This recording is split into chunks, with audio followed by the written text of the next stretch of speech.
Sud Radio, comment va la planète? Bonjour Conception Alvarez. Bonjour Jean-Marie. Vous êtes journaliste pour Novetic.fr, spécialisé dans la transition écologique. Aujourd'hui, vous allez parler du méthane, un gaz à effet de serre beaucoup moins connu que le CO2. Et pourtant, si on s'y intéressait davantage, il pourrait jouer un rôle décisif dans la lutte contre le changement climatique. Oui, on le connaît très peu. Le méthane est en fait le deuxième gaz à effet de serre après le dioxyde de carbone, le CO2. Il est aujourd'hui responsable d'un quart des émissions de gaz à effet de serre mondiales et il a contribué depuis l'ère pré-industrielle à un tiers de l'augmentation de la température sur Terre. Ah oui, donc c'est quand même une bombe climatique. Exactement. Et en fait, il a comme particularité donc d'avoir un pouvoir réchauffant 100 fois supérieur à celui du CO2. Mais il ne reste dans l'atmosphère qu'une dizaine d'années contre 100 ans pour le CO2. Donc ça en fait un levier vraiment très intéressant dans la lutte contre le réchauffement climatique, parce qu'on pourrait en fait réduire très vite le réchauffement dans un temps rapide par rapport au CO2. Le GIEC nous dit que si on réduit les émissions de méthane de moitié à peu près d'ici 2030, on pourrait éviter une hausse de la température de 0,3 degrés. Oh ouais, mais 0,3. C'est énorme parce que là on se bat pour chaque dixième de degré. Et c'est en fait, une moyenne. Oui, c'est au niveau mondial, ça nous permettrait de rester sous la barre des 2 degrés, ce qui est indispensable. Et je vous rappelle qu'au niveau mondial, le réchauffement a déjà atteint plus 1,1 degré et on est déjà à plus 1,7 degré en France. Donc vraiment 0,3 degrés, ça compte. Ça peut faire plus en France d'ailleurs et ça s'accélère. Quoi qu'il en soit pour l'instant, on n'est pas sur cette trajectoire qui est observée, c'est même le contraire. Voilà, les émissions de méthane dues à l'homme ne cessent d'augmenter.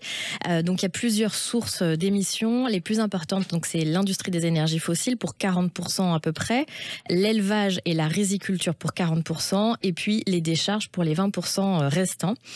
Dans l'industrie pétro-gazière, le problème provient des fuites en fait dans les pipelines ou sur les forages. Donc certaines fuites sont délibérées parce qu'on va aller lancer dans l'air le gaz qu'on veut pas, qui est pas indispensable. Et puis d'autres sont accidentelles parce que les pipelines sont mal entretenus ou qu'il n'y a pas de réglementation en fait là-dessus. Donc ces fuites dans l'industrie pétro-gazière, elles ont augmenté de 50% en 20 ans et rien que l'année dernière, on a recensé 1000 super fuites, des fuites super émettrices. Si grandes qu'on peut les voir par satellite. Et donc il y a 3 pays principalement qui ont concentré la moitié de ces fuites, c'est les États-Unis, le Turkménistan et l'Inde. Oui, c'est quand même incroyable. Alors pourquoi les industriels des énergies fossiles ne s'attaquent pas au problème? Parce que pour l'instant, il n'y avait pas vraiment de raison d'aller chercher ce gaz, parce qu'il coûtait pas très cher, donc il n'y avait pas de raison économique d'aller le valoriser. Là, avec l'explosion des prix, donc il va y avoir un intérêt économique. Il faut arrêter de le gâcher. Il faut arrêter de le gâcher parce qu'on pourrait aller le récupérer à moindre coût et le revendre.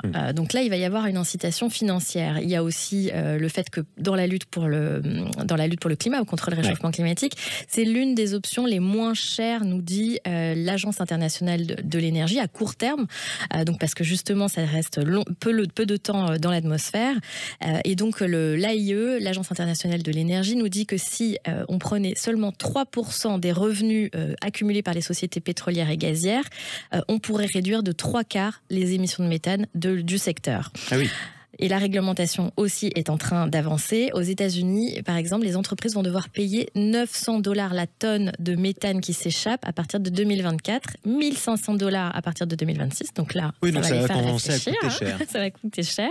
Et puis l'Union européenne aussi a proposé d'aller obliger les entreprises à colmater les fuites, à interdire le torchage du gaz. Donc le torchage du gaz. Voilà. Donc ça, c'est quand on l'évacue dans l'air. On l'évacue dans l'air, tout simplement, en polluant volontairement. Donc alors, qu'en est-il d'autres secteurs? Alors, il nous reste l'agriculture, l'élevage, les vaches, et la riziculture. Bon, on ne va pas vous faire un dessin. Comment les vaches fabriquent du méthane? C'est par leur flatulence. Exactement. Et donc, c'est dû à leur régime alimentaire, à l'herbe qu'elles mangent. Donc, on pourrait changer leur alimentation, etc., etc. Mais ce seront des mesures minimes. En réalité, il faudrait qu'on réduise notre consommation de viande, de produits laitiers, notre consommation de riz. Mais c'est délicat dans les pays en développement d'aller leur dire de manger moins de viande. Alors qu'on en a mangé pendant 100 ans. Exactement. Donc nous, on va pouvoir faire des efforts. D'ailleurs, en Europe, on voit que la taille des cheptels commence à être réduite sans réduire la production laitière. C'est pas non plus un choix, hein. C'est parfois aussi sous la contrainte. Exactement. On en a parlé avec les agriculteurs. Et aux Pays-Bas, il y a une grosse colère des agriculteurs parce que justement, on est en train de leur demander de réduire leurs élevages.